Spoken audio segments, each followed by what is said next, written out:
म सत्यनिष्ठापूर्वक प्रतिज्ञा गर्छु कि ईश्वरको नाममा शपथ लिन्छु कि नेपाली जनता प्रचलित संविधान तथा अन्य कानूनप्रति पूर्ण निष्ठावान रही आफूले ग्रहण गरेको प्रधान न्यायाधीश पदको जिम्मेवारी न्यायपालिकाको स्वच्छता र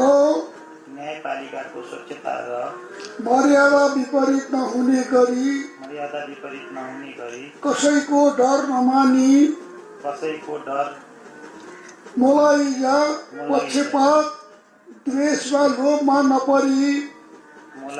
पक्षपात द्वेष वा लोभमा नपरी ईमानदारीका साथ पालन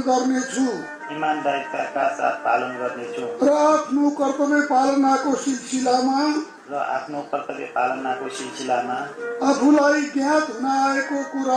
आफूलाई ज्ञात हुन आएको कुरा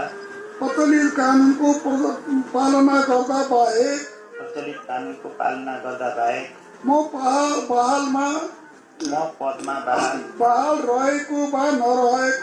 रहेको वा नरहेको कुनै पनि अवस्थामा प्रकट गर्ने छैन।